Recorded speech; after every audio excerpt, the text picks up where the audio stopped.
menjelaskan tentang manajemen risiko pasar. Yang pertama, apa pengertian dari manajemen risiko pasar itu? Yang kedua, apa bentuk-bentuk dari manajemen risiko pasar? Yang ketiga, apa faktor-faktor yang mempengaruhi harga gejolak pasar? Yang pertama, pengertian risiko pasar. Risiko pasar merupakan kondisi yang dialami oleh suatu perusahaan yang disebabkan oleh perubahan kondisi dan situasi pasar di luar dari kendali perusahaan. Risiko pasar juga disebut sebagai risiko menyeluruh karena sifat umumnya adalah bersifat menyeluruh yang dialami oleh seluruh perusahaan. Risiko pasar merupakan hasil dari perubahan harga instrumen, ekuitas, komoditas, surat berharga, pendapatan tetap, dan nilai tukar. Komponen utamanya adalah risiko posisi modal, risiko komoditas, risiko tingkat pengembalian, dan risiko nilai tukar. Masing-masing komponen risiko mencakup risiko pasar dan risiko tertentu dari risiko yang berasal dari struktur portofolio sebuah bank. Selain instrumen standar, risiko pasar juga berlaku untuk berbagai instrumen derivatif, seperti opsi, derivatif modal, dan derivatif mata uang, serta tingkat bunga. Singkatnya, risiko pasar bagi perusahaan muncul dalam bentuk pergerakan harga yang tidak menguntungkan, seperti hasil risiko tingkat pengembalian, harga tolak ukur, nilai tukar, mata uang asing, dan harga komoditas serta modal yang memiliki dampak potensial terhadap keuangan dari sebuah aset selama masa perjanjian. Yang kedua, bentuk-bentuk risiko pasar. Yang pertama itu ada general market risk atau risiko pasar secara umum. General market risk ini dialami oleh seluruh perusahaan yang disebabkan oleh suatu kebijakan oleh lembaga yang terkait, yang mana kebijakan tersebut mampu memberi pengaruh bagi seluruh sektor bisnis. Contohnya, pada saat BI rate dinaikkan, maka suku bunga kredit di perbankan akan mengikuti kondisi tersebut, yaitu turut menaikkan suku bunga kredit, terutama jika perbankan tersebut menerapkan perhitungan bunga secara sliding rate. Perhitungan berupa kredit secara sliding rate adalah hitungan pada pembebanan bunga terhadap nilai pokok pinjaman akan mengalami penurunan dari setiap bulan ke bulan berikutnya, yang mana ini disesuaikan dengan menurunnya besar nilai pokok pinjaman sebagai efek dari adanya pembayaran cicilan pokok pinjaman yang dilakukan oleh seorang debitur. Yang kedua, specific market risk atau risiko pasar secara spesifik. Specific market risk adalah suatu bentuk risiko yang hanya dialami secara khusus pada sektor atau sebagian bisnis, tanpa bersifat menyeluruh. Contohnya, salah satu perusahaan di mana pihak manajemen atau komisaris perusahaan terlibat tindakan kriminal yang luar biasa dan diekspos oleh berbagai media, sehingga opini publik telah terbentuk bahwa perusahaan tersebut tidak baik dan jelek. B. Produk yang dijual oleh perusahaan tersebut dianggap mengandung bahan yang berbahaya atau bersifat barang. Contoh, suatu produk makanan yang mengandung lemak babi. Ketika hal itu diekspos oleh media massa, baik cetak maupun elektronik, akan menyebabkan terjadinya penurunan drastis pada penjualan produk perusahaan yang berpengaruh pada penurunan laba perusahaan.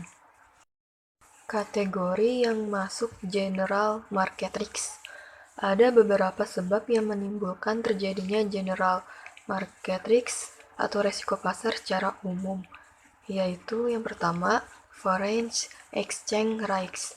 Secara umum, dalam ilmu keuangan dikenal dua bentuk pasar, yaitu pasar modal atau capital market dan pasar uang atau money market. Kedua bentuk pasar ini pada prinsipnya saling memiliki keterkaitan satu sama lain.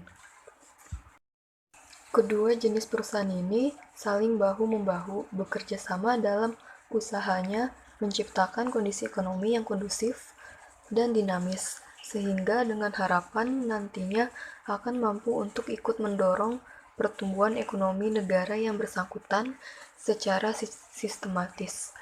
Independensi Bank Indonesia dalam menetapkan berbagai kebijakannya adalah dijamin oleh pemerintah, walaupun kita menyadari secara penuh kalau berbagai kebijakan tersebut belum tentu baik dan tepat, karena hasil pengalaman menyebutkan tidak seluruh kebijakan yang dibuat oleh pemerintah merupakan bentuk manifestasi keinginan para pebisnis. Adapun pengertian dari pasar keuangan atau financial market adalah tempat di mana di sana dilaksanakan berbagai aktivitas keuangan baik dalam bentuk penjualan surat berharga yang dilakukan oleh pasar modal dan juga penjualan mata uang seperti yang dilakukan di pasar uang. Pada pasar falas ada dua bentuk kategori uang, yaitu A. Hard currency atau mata uang keras, mencakup mata uang yang berasal dari negara yang memiliki tingkat kestabilan moneter tinggi atau biasanya berasal dari negara maju dan sering berbagai pihak menjadikan mata uang negara tersebut sebagai ukuran dalam mengkonversikan dengan mata uang negaranya. Contohnya USD atau dolar Amerika dengan yen Jepang. B. Soft currency atau mata uang lembut adalah jenis mata uang yang diterbitkan oleh suatu negara namun jarang dipakai sebagai standar acuan dalam transaksi pasar bisnis, dengan alasan dianggap belum memiliki nilai kelayakan. Pasar keuangan sangat bebas dari berbagai intervensi. Pengertian bebas dari intervensi ini mencakup di mana berbagai regulator di dunia, baik otoritas moneter, berbagai negara maupun lembaga keuangan internasional, tidak memiliki kekuatan maksimal untuk melakukan intervensi secara mutlak. Kondisi ini disebabkan karena yang pertama, berbagai pihak dapat dengan mudah mengakses seluruh data dan informasi tentang keuangan dan non-keuangan. Yang kedua, masuknya berbagai investor dari berbagai negara untuk ikut bermain falas. Yang ketiga, berbagai pihak baik analisis ekonomi dan non-ekonomi serta para pelaku pasar dan juga pemerintah sebagai regulator tidak pernah mengetahui dengan pasti di mana equilibrium point itu berada. Yang keempat, setiap pihak memiliki berbagai bentuk data dan informasi, namun semua itu bersifat masa lalu dan tidak ada satu pihak pun yang bisa memperoleh data masa depan. Yang kedua, interest rate risk. Resiko suku bunga adalah resiko yang dialami akibat dari perubahan suku bunga yang terjadi di pasaran yang mampu memberi pengaruh bagi pendapatan perusahaan. Untuk yang ketiga, commodity position risk atau resiko perubahan komoditi adalah suatu situasi dan kondisi di mana terjadinya kerugian akibat perubahan harga barang komoditi pasar yang disebabkan oleh faktor-faktor tertentu, di mana kondisi ini akan semakin parah pada saat barang komoditi tersebut telah terikat kontrak dalam suatu kontrak perjanjian, serta informasi tersebut telah sampai ke pasar. Yang keempat, equity position risk atau resiko perubahan kekayaan adalah suatu kondisi di mana kekayaan perusahaan mengalami perubahan dari biasanya, sehingga perusahaan tersebut memberi dampak pada keuntungan dan kerugian perusahaan.